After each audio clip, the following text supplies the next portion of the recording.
welcome to Basketball Talk Pro. My name is Ron Ecker. Today we have a very special guest, a man that I've known for some time and who holds a very high position in the NBA. He's Executive Director of the NBA Basketball Coaches Association. He's been with them for 30 years. He's gone through a lot of coaches, a lot of high-level coaches, Hall of Fame coaches.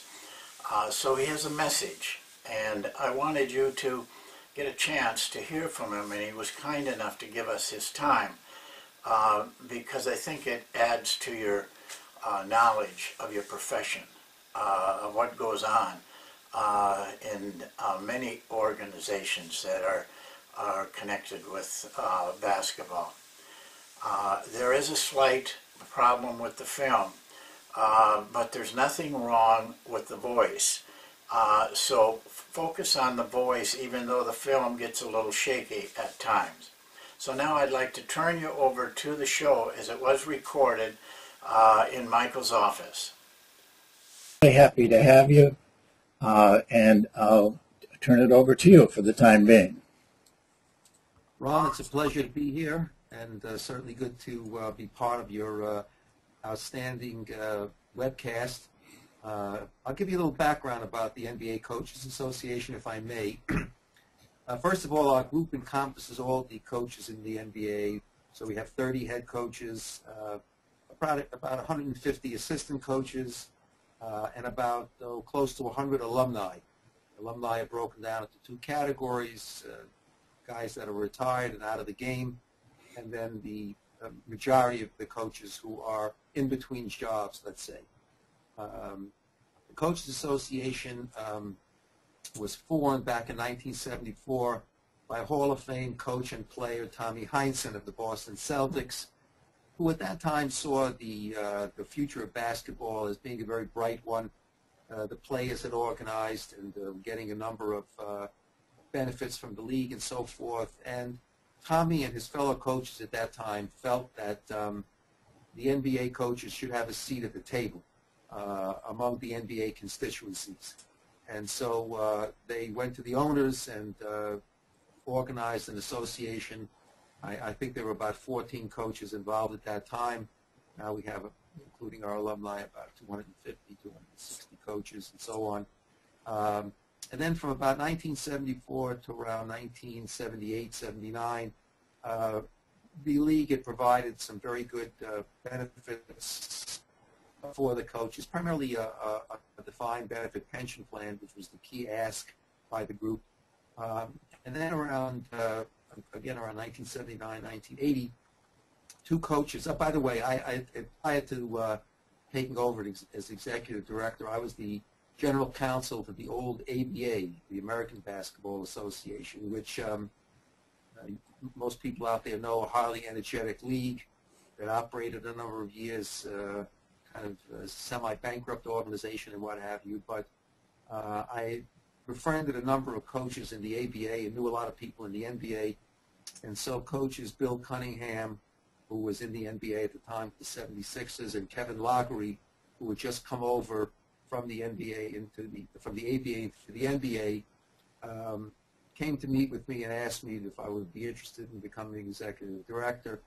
And by about 1980, I had assumed that role. And of course, the NBA began to take off in the 80s with the arrival of Larry Bird and Magic Johnson. Of course, prior to them, and I guess the comet that pushed everybody was the advent of Julius Erving and his impact on basketball.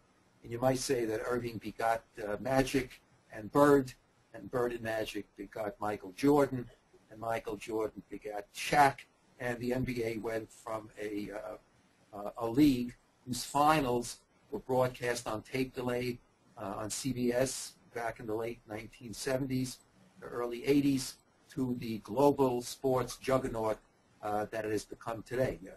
Actually, a magnificent league with offices around the world, international games, 150 foreign players or thereabouts playing in the NBA, and a very, very exciting sport that touches the nerve of one of the great in important demographics, young men and women between the ages of 18 and 40. So the NBA is a big success story, and our coaches are pleased to be part of that, of this wonderful story. What we do on a daily basis in the Coaches Association, you might look at us look at us as kind of a labor union.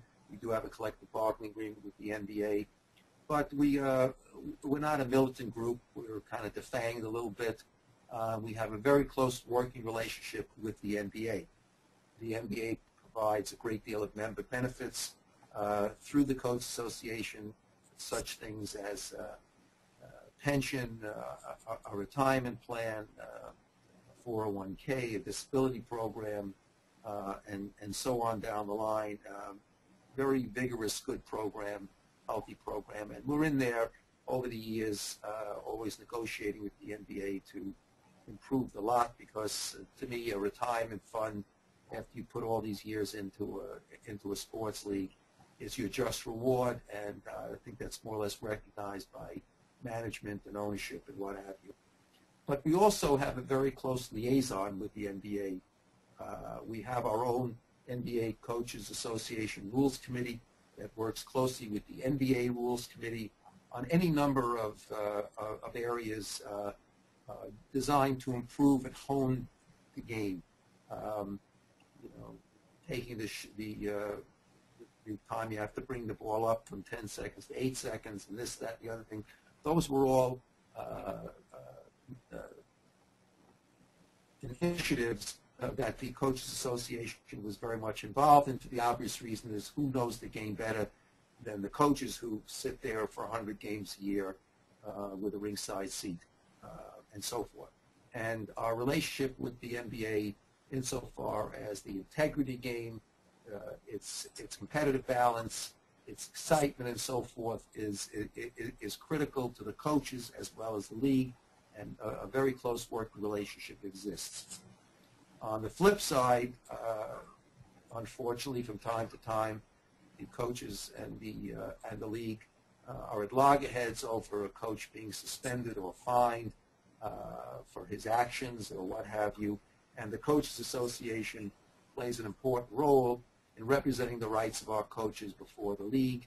There's an appeal process that we go through, and from, I'd say, in a substantial amount of times we're able to make our point, and suspensions are reduced or fines reduced or what have you, or in some cases even rescinded. So we have that representational aspect as well. We also are the repository of all the coaches' contracts. I review them regularly, make sure that coaches are getting their just desserts, and that there's nothing in the contract that's untoward or is violative of the NBA Constitution or what have you. So that's something that we do as well. We also promote our coaches around the world. The NBA has something called Basketball Without Borders, a series of clinics and initiatives designed to promote games in certain countries. Been very active in Africa, South America, Eastern Europe, the Far East, and what have you. And many of our assistant coaches travel to those locations and work closely with the coaches from the particular countries and players in that country to kind of spread the gospel of NBA basketball and teach the game the right way. Ron, you know yourself, working with myself and the Coaches Association and the NBA, you were assigned to be the head of a school in China, a basketball school in China a couple of years ago, very, very successful. The Dongguan Training Center, where you went over there and educated any number of Chinese coaches as the best way to get these players to come up to international standards. You worked not only with coaches, but with players that were living there and played the game morning, noon, and night. You outline the best practices as to how to accomplish their goals. There is a paucity of Chinese players in the NBA, given the huge population in China, but I think that's something that's going to change down the road. your efforts a couple of years ago laid the foundation for that. We've had coaches head up national teams in Korea. Lenny Wilkins, Hall of Fame coach, has gone there and took their team to the high up in the Asian Games a few years ago. We have Mike Fratello working, also very well-known NBA coach and broadcaster, working with the Ukraine national team for the upcoming World Championships and so on and so forth. The Coach Association also is the impetus behind our annual Chuck Daly Lifetime Achievement Award. Chuck Daly, an iconic NBA coach, back-to-back World Championships with the Detroit Pistons. And I'd like to digress. An example for every coach out there that nothing happens quickly. I think Coach Daly was in his 50s before he got his first job as an assistant coach in the NBA, and went on to win 2 championships with very famous bad boys teams in Detroit.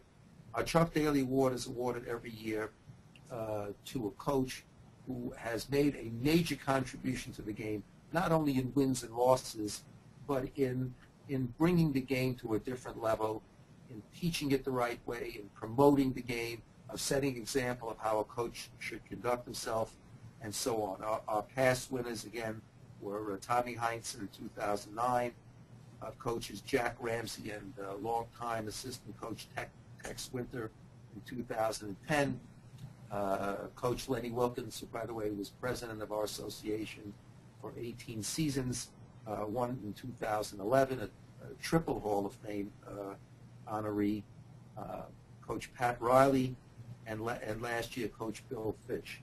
And we have a committee that elects these individuals. Current association president Rick Carlisle and I assemble a group of coaches that we deem worthy. We pass it on to the committee in the spring, and we're fortunate enough that the winner, after he's selected, receives his award during Game 2 of the NBA Finals in a live on-court presentation. So we're very proud of the Chuck Daly Award. What have you. NBA Coaches Association is also involved in a number of charitable endeavors. Historically, we've worked with the Boys and Girls Club on something called NBA Coaches for Kids. Each individual coach is involved in other charitable situations, and all of our coaches work closely with the NBA on its various outreaches with St. Jude's Hospital, with Green Week, with the AIDS platform that the NBA is involved in, AIDS Recognition Week, and our coaches wear ID on the sidelines and their lapels, which brings attention to these various causes and what have you. The Coaches Association is proud to have authored with some of our coaches a couple of books on the game.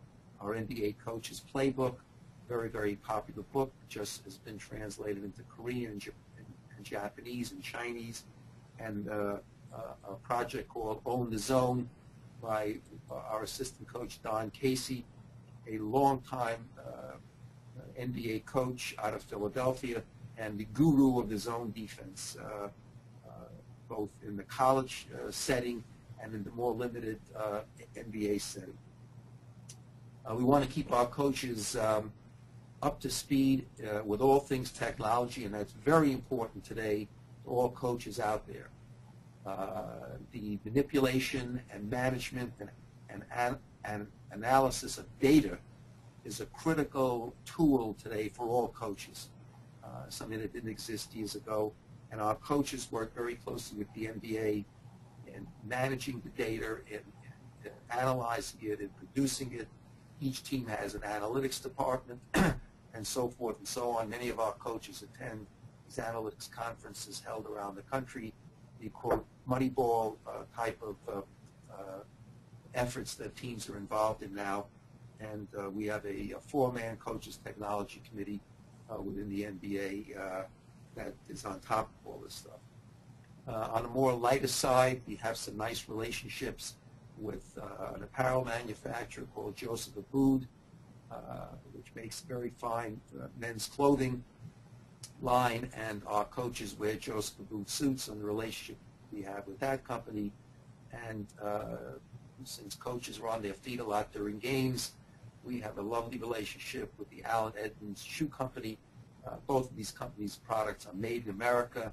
Iconic companies, been around a long time, and a lot of our coaches are ex-players, need large sizes, need comfortable shoes, and Allen Edmonds is right there to fill that bill.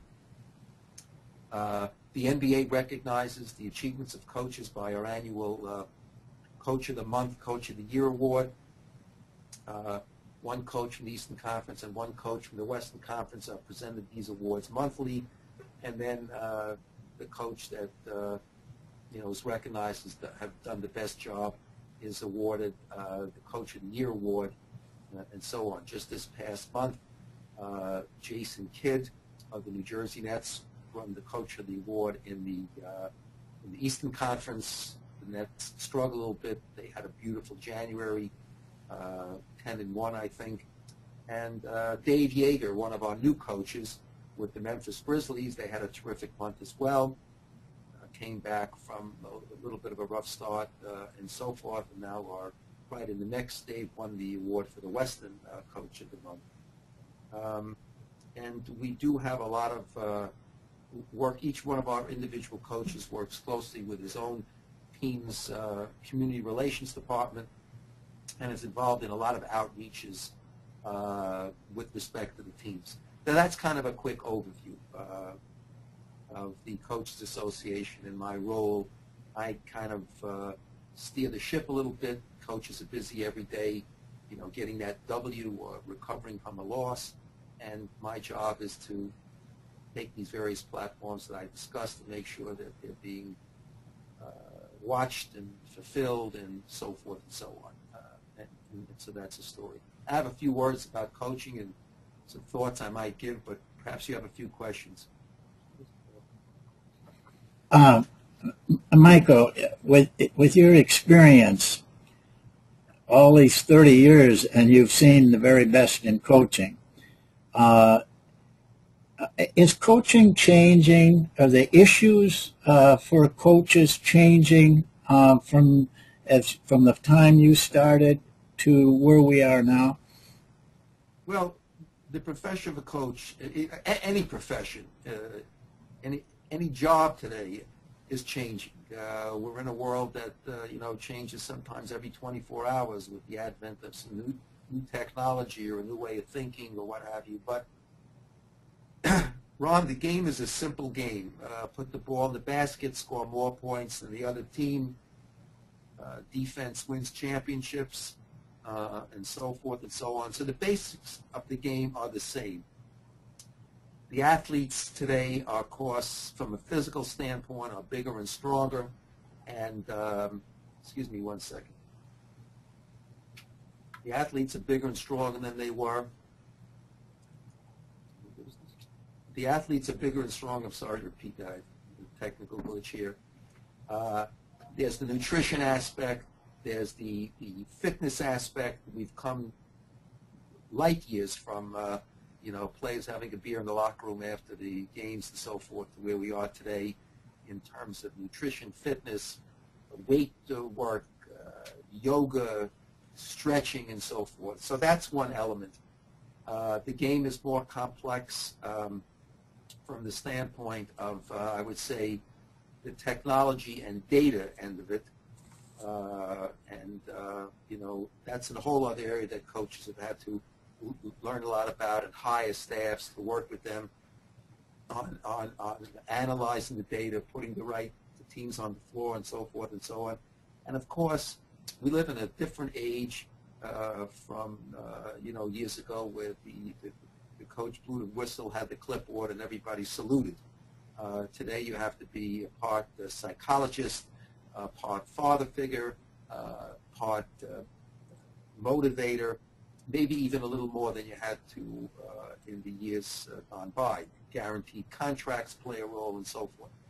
But at the end of the day, a winning team is a combination of proper management, a good general manager, which might be aligned to an athletic director, and a coach getting on the same page, putting together a team that has the right fit, the right chemistry, and motivating this team and guiding it through a very long and tough season, and being able to handle multiple losses, slumps, injuries, and so forth. That's still all the same, I believe. And the essence of the basic essence of the game is, you have to have good people who can shoot the ball, people who can make the basket, people who are tough players, and also are willing to sacrifice their own egos for the good of the team and play solid defense. Well, there you have it. From the man who works with every coach that's connected with the NBA. And I thought it was he gave a very nice talk about the organization. It's something you need to know. Hopefully someday you'll be involved in it. But that's it for now. I hope you have a nice rest of the weekend, and we'll see you next time. Thank you.